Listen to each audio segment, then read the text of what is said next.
ನಮಸ್ತೆ ಸ್ನೇಹಿತರೆ, ಆರೋಗ್ಯದ ಅಡುಗೆಗೆ ನಿಮ್ಮೆಲ್ಲರಿಗೂ ಸ್ವಾಗತ. ಬನ್ನಿ ಇವತ್ತು ರುಚಿಯಾದ ಮೆಂದು ತವಾ ಫ್ರೈನ ಹೇಗೆ ಮಾಡೋದು ಅಂತ ಹೇಳ್ಕೊಡ್ತೀನಿ. ಇದಂತೂ ತುಂಬ ರುಚಿಯಾಗಿರುತ್ತೆ. ಮಕ್ಕಳಿಗೆ ಈ ಥರ ಎಲ್ಲ ಮಾಡಿಕೊಟ್ರೆ ತುಂಬ ಇಷ್ಟಪಟ್ಟು ತಿಂತಾರೆ. ಬನ್ನಿ ಇದನ್ನು ಅತಿ ಸುಲಭದಲ್ಲಿ ಹೇಗೆ ಮಾಡೋದು ಅಂತ ನೋಡೋಣ. ನಾನಿಲ್ಲಿ ಒಂದು ಮೆಂದುನ ತಗೊಂಡಿದ್ದೀನಿ. ಅದನ್ನು ಈ ಥರ ಸಣ್ಣ ಸಣ್ಣದಾಗಿ ಕಟ್ ಮಾಡಿ ಇಡ್ಕೊತಾ ಇದ್ದೀನಿ. ನೋಡಿ, ಚಿಕ್ಕದಾಗಿ ಕಟ್ ಮಾಡೋದ್ರಿಂದ ಉಪ್ಪು ಖಾರ ಎಲ್ಲ ಚೆನ್ನಾಗಿ ಹೀರ್ಕೊಂಡು ತುಂಬ ರುಚಿಯಾಗಿ ಬರುತ್ತೆ. ಈ ಥರ ಸಣ್ಣ ಸಣ್ಣದಾಗಿ ಕಟ್ ಮಾಡಿ ಇಟ್ಕೊಂಡು ಇದನ್ನು ಸ್ವಚ್ಛವಾಗಿ ತೊಳೆದು ರೆಡಿ ಮಾಡಿ ಇಟ್ಕೋಬೇಕು. ಒಂದು ಮೆಂದುನ ತೊಗೊಂಡಿದ್ದೀನಿ ನಾನಿಲ್ಲಿ. ಆನಂತರ ಒಂದು ತವಾನ ಇಟ್ಕೋತಾ ಇದ್ದೀನಿ. ಅದಕ್ಕೆ 3ರಿಂದ 4 ಟೀ ಚಮಚದಷ್ಟು ಎಣ್ಣೆನ ಹಾಕೋತಾ ಇದ್ದೀನಿ. ಎಣ್ಣೆ ಕಾದ್ಮೇಲೆ 2 ಜವಾರಿ ಬೆಳ್ಳುಳ್ಳಿನ ಜಜ್ಜಿಬಿಟ್ಟು ಹಾಕೋತಾ ಇದ್ದೀನಿ. ಜವಾರಿ ಬೆಳ್ಳುಳ್ಳಿ ಇಲ್ಲ ಅಂದರೆ ಒಂದು 4-5 ಎಸಳಷ್ಟು ಫಾರ್ಮ್ ಬೆಳ್ಳುಳ್ಳಿನೇ ಚೆನ್ನಾಗಿ ಜಜ್ಜಿಬಿಟ್ಟು ಹಾಕಿ ಈ ಥರ ಕೆಂಪಗೆ ಆಗೋ ತನಕನೂ ಹುರಿರಿ. ಆನಂತರ 1 ಹಸಿಮೆಣಸಿಕಾಯಿನ ಈ ಥರ ಸೀಳಿಟ್ಕೊಂಡಿದ್ದೀನಿ. 1 ಕಡ್ಡಿಯಷ್ಟು ಕರಿಬೇವನ್ನು ಹಾಕೋತಾ ಇದ್ದೀನಿ. ಕರಿಬೇವು ಒಳ್ಳೆ ರುಚಿ ಕೊಡುತ್ತೆ ಈ ಮೆಂದು ಫ್ರೈಗೆ. ಆನಂತರ ನಾನೊಂದು 8ರಿಂದ 9 ಮೆಣಸುಕಾಳು ಹಾಗೆ ಸ್ವಲ್ಪ ಚಕ್ಕೆ, ಒಂದೇ ಒಂದು ಲವಂಗನ ತೊಗೊಂಡಿದ್ದೀನಿ. ಇದಿಷ್ಟನ್ನು ಕುಟ್ನಿನಲ್ಲಿ ಪುಡಿ ಮಾಡಿಕೊಂಡು ಇದಕ್ಕೆ ಹಾಕೋತಾ ಇದ್ದೀನಿ.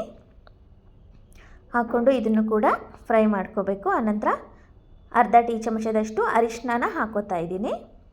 ರುಚಿಗೆ ತಕ್ಕಷ್ಟು ಉಪ್ಪನ್ನು ಹಾಕೋಬೇಕು.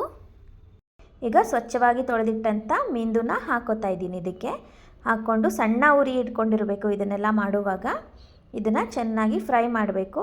ಈ ಮೆಂದು ಬೇಯೋದಕ್ಕೆ 2ರಿಂದ 3 ನಿಮಿಷಗಳ ಕಾಲ ಸಾಕು ಅಷ್ಟೇ, ಜಾಸ್ತಿ ಸಮಯ ಬೇಡ. ಒಂದು 5 ನಿಮಿಷ ಟೈಮ್ ಇದ್ದರೆ ಸಾಕು ಮಾತ್ರ ಈ ಮೆಂದು ಫ್ರೈನ ಆರಾಮಾಗಿ ಮಾಡ್ಕೋಬೋದು. ನಾನಿಲ್ಲಿ ಹಾಕಿರೋ ಮಸಾಲೆನ ನೀವು ಜಾಸ್ತಿ ಮೆಂದು ಫ್ರೈ ಮಾಡ್ತಾಯಿದ್ರೆ ಡಬಲ್ಲು ತ್ರಿಬಲ್ಲು ಕ್ವಾಂಟಿಟಿನ ಜಾಸ್ತಿ ಮಾಡ್ಕೊಳ್ಳಿ.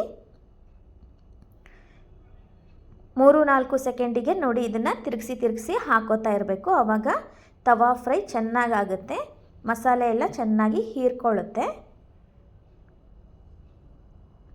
ಈ ಥರ ನೊರೆ ಬರ್ತಾ ಇರುತ್ತೆ ನೋಡಿ. ನೊರೆ ಬರೋದು ಕಡಿಮೆ ಆಗಬೇಕು, ಅಲ್ಲಿಗೆ ಸರಿಯಾಗಿ ಬೆಂದಿದೆ ಅಂತ.